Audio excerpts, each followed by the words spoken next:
Okay, so I'm out here in Long Island. It's actually raining pretty good right now. Here, let me show you. This is where I am, right on the beach here.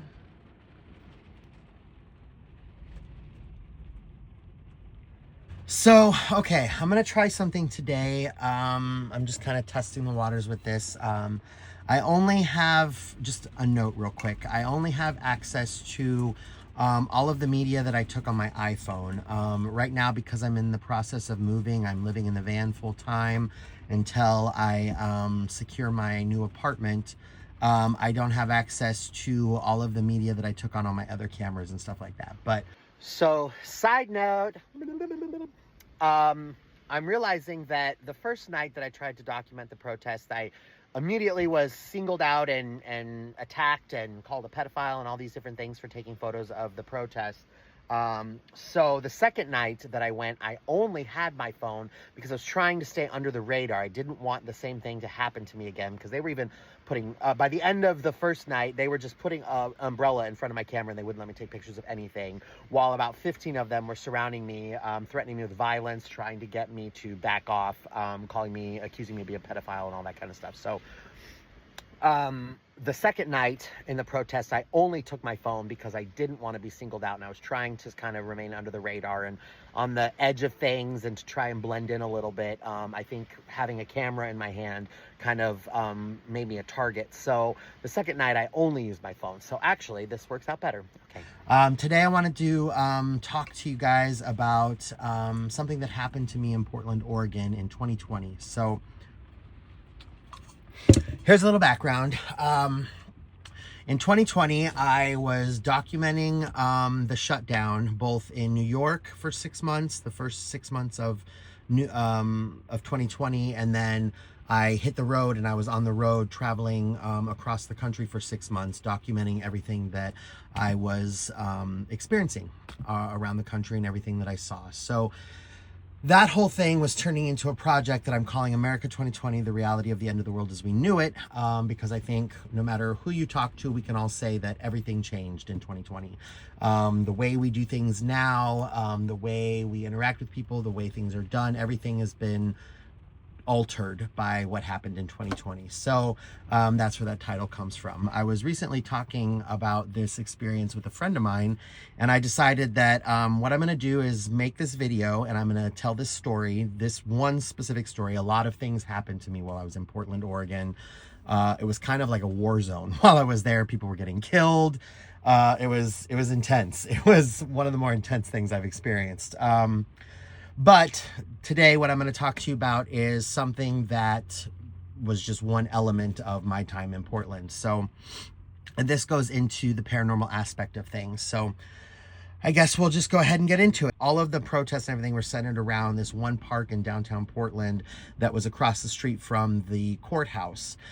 So I spent my time there seeing what was going on and what was happening. And the media that's on my phone, I'll include some videos and some photographs of things that I took, just so you can get a better idea of what I'm talking about.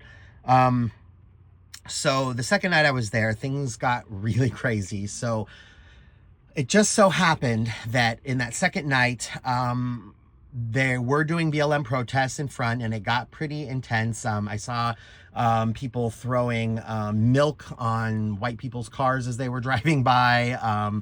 One guy had to like speed through the crowd because they were like banging on his car and creating dents and damage and things like that.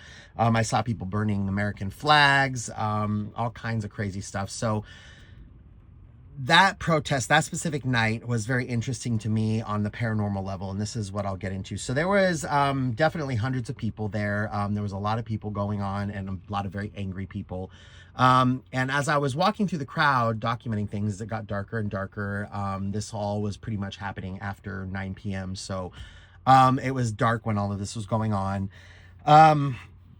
I was trying to tap into my intuition and my third eye and to feel the energy that was going on around me, because there was a lot of really intense things happening. And part of the reason why I was doing that was so that I could protect myself from the overtly negative energy that was surrounding me. And this is something I learned from the first night, which I somewhat protected myself, but realized that I had to really up my game for the second night. And so I actually went above and beyond to try and protect myself the second night, because I was dealing with the fallout from the first night and having some issues with my own energy, and having to protect it and replenish it and heal myself because of what happened the first night. So the second night I came in and I was documenting and taking photos of everything that was going on, but I was also trying to pay attention to the energy of the situation and what was going on. And what I found was that I could feel parasitic negative entities, energetic entities, multidimensional entities that were feeding on the crowd, the people in the crowd, the people in the protests. But what I noticed was that there were these multidimensional entities, and there were hundreds of those too, just kind of roaming through the crowd, feeding on the energy of the people, of the emotion, the emotionally charged people, you know, because there was just intense emotional negativity, intense rage, intense hatred, intense, all of these super, super negative emotions that was being emitted by the crowd. So what I noticed was that these creatures, these beings, I guess you could say demons, but I'm not sure that they were just demons. I think that there was a range of parasitic entities that were within the crowd.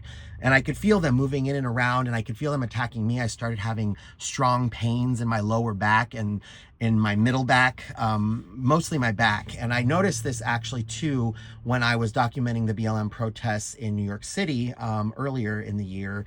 I was getting the same types of pains and things, and that's why I started learning how to protect myself better when I was going to these protests, because stuff like that was happening. So I noticed these things happening. So now back to these protests were happening, and that specific night, the second night that I was documenting these protests, there was a Trump caravan, a bunch of people putting Trump flags all over their cars and stuff like that. I mean, this thing was hundreds of cars long. It was huge, and it decided to drive right through downtown Portland. And so it created all kinds of clashing between the right and the left, between the red and the blue, you know, all these things. And I'll include a few videos of that.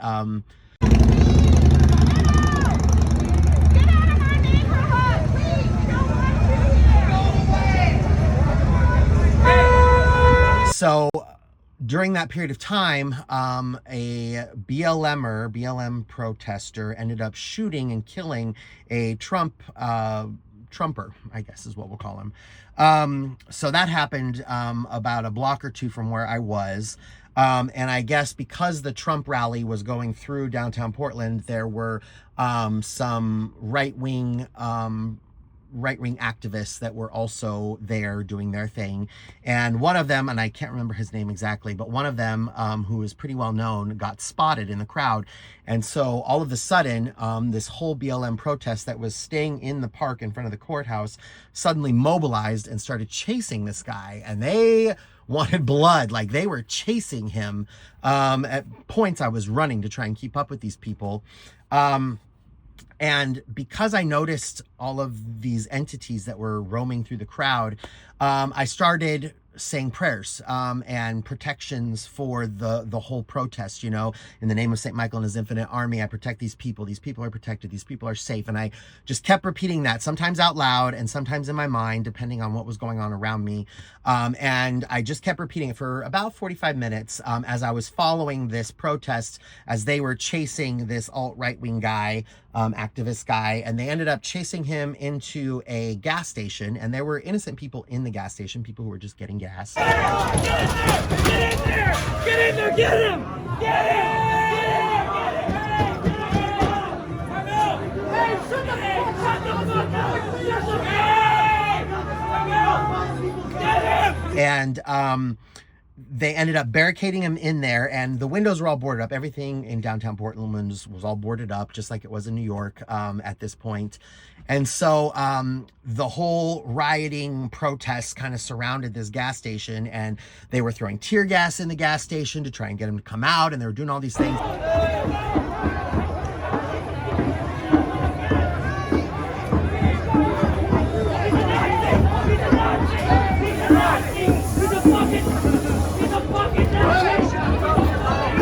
Eventually, the cops surrounded the protest and was threatening to use, force to disperse the crowd. And so things started to die down at that point. This is the Portland Police Bureau. The area near Southwest 4th and Burnside is closed. You must leave the area by traveling to the east or west on Burnside now. All persons must vacate the Chevron parking lot and move to the east or west on Burnside now. Failure to follow this lawful order may result in the use of crowd control agents, including but not limited to tear gas and impact weapons. Leave the area now. But I noticed, I just kept repeating this whole time in my mind as I was filming and everything, in the name of St. Michael and Seven Army, in the name of Jesus Christ, in the name of God Almighty, these people are protected, these people are safe, these people are protected, these people are safe. And I just kept doing that over and over again. I felt like I had to do something because there was so much weirdness going on in these entities that were everywhere. They were running rampant. It was like a demon buffet, if you will. So after the police dispersed the crowd from the gas station, the people slowly walked back to the park in front of the courthouse. And so we ended up making a big loop essentially through downtown Portland and then back to the courthouse. And, before the chase started, there was so much anger. People were burning American flags. Like I said, people were confronting people who were just driving down the street. They were throwing milk on cars, on white people's cars. They were doing all kinds of different things. They were starting fights with people in cars. This one guy, to avoid getting hit in the face, just had to back up, and he just backed up, and people were moving out of the way all quickly. I'm surprised no one got run over at that point. But I noticed that after the crowd got back to the park, they ended up kind of forming a circle, and they were just chanting in this circle.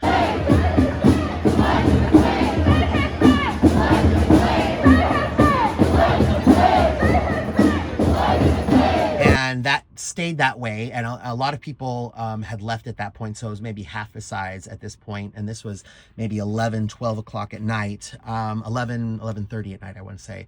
And they just ended up chanting in this group, and everything was much, much calmer, much, much quieter. And I noticed that by the time we got back to the park, all of these demonic entities, these multi-dimensional parasitic entities that were there, were still there, but they were up in the trees. I noticed they were all up in the trees, and none of them were down in the crowd anymore, and they were all up in the trees. And I just thought it was very interesting that they were up in the trees. And I was thinking that what I was doing, and probably I can't imagine I'm the only one who is doing things to try and protect these people on a spiritual level there, because there's so many people there, and Portland's a very open and spiritual place. There's a lot of spiritual shops there and things like that. So I imagine that there were other people who were doing things to try and protect these people as well. I think they weren't able to get back down and start feeding on these people again. I think they were blocked from feeding on these people, which is why the energy of the thing calmed down. Because I know in other protests, and the protests that I did the night before, things didn't start picking up until after midnight. And that's when they were going to the mayor's house and breaking things and this and that, and going all over and doing things until 2 or 3 o'clock in the morning. So this protest should have been just picking up and getting more ramped up, but it wasn't. And so I noticed that, and I noticed that they were up in the trees, and I was like, that's very interesting. So I decided at about 11:45 that I was just going to call it quits, because nothing really was going on at that point, besides the circle of people chanting different BLM chants, so I decided to head home. So home being my van, Lady Base Camp, my first van that I had. So I intentionally did not park anywhere near downtown Portland because I didn't want my van to be involved in anything that was going on down there. So I actually ended up parking about an hour to an hour and a half's walk away in a neighborhood of downtown Portland, a little suburb neighborhood that wasn't too far away, but it was definitely a good walk away, just so that it was out of the way and in a quiet place where nothing was going to affect the van. The protesters, at least, weren't going to affect the van. Although I'm not sure how it happened, but my van got egged at some point, and it must have been when I was driving through Portland at some point. But I didn't really ever drive through downtown Portland during the riots and the protests. I was really just driving through the daytime. So I'm not exactly sure when it happened. I just noticed I got out of Portland. I was driving down the road and I stopped for gas as I was making my way south down the coast. And as I was getting gas, I noticed that there were dried egg splatters. There was, I think, 2 or 3 of them on the side of the van. So I ended up having to get the van washed and everything. But so I make it back to my van. I'm parked. There's a big park, a big, beautiful park, and then there's just houses, and they're older houses, I would say, late 1800s, probably early 1900s, craftsman style houses, very well kept. It was a kind of an upper middle class neighborhood, very beautiful. And so I'm parked on the street, and so there's my van, the sidewalk, and then this big, beautiful park. And so I get back to the van, and there's a car parked in front of me, car parked behind me. There's cars. There's no real parking spots. Everything is taken up. And it's all very, very quiet. I don't see anybody walking around. There's nobody on the sidewalk. It's suburbia at night, you know, there's nobody around. So I get back to my van, I get some food in me, and I'm just kind of relaxing before I head to bed. And out of nowhere, the whole van, I hear this boom, and this whole van shifts and things are moving in the van. Things fall over in the van. Like, it felt like someone had hit me. Someone had backed into me or something like that with their car, because the whole van moved, and it surprised me. And so I immediately got up and I opened the side door and I went to look out because I thought maybe a car had left and that was parked next to me, and another car was coming in and they just did a bad job and they just hit the gas instead of the brake and hit me. But there was no one there. No cars were on. Nobody was parking or anything like that. It was all dead quiet. I didn't see anybody. And so what I come to understand is I think that these parasitic entities were retaliating against me for what I did at the protest in protecting the people. As I'm sitting out here by the beach, I wanted to talk to you guys about this interesting story that occurred to me. So, you can believe me, you cannot believe me. That's the point of me telling you this, isn't to try and convince you of anything. The point of me trying to tell you this is just to share it with you. I think this is meant more for an audience who has already started to wake up to the true nature of reality and is trying to understand exactly what's going on around them. And so this is there to help you. Oh my goodness. You guys. I don't know if I can show you this. Ooh, let me see if I can roll down the window. I found a deer. Hi, deer. Okay, let me just... Look at that little guy. Hi, deer. Oh, dear. It's a deer. Cute little deer. Just roaming around the beach. There's probably other ones around somewhere, but I don't see them. So how cool is that? Okay, sorry, I got a little sidetracked.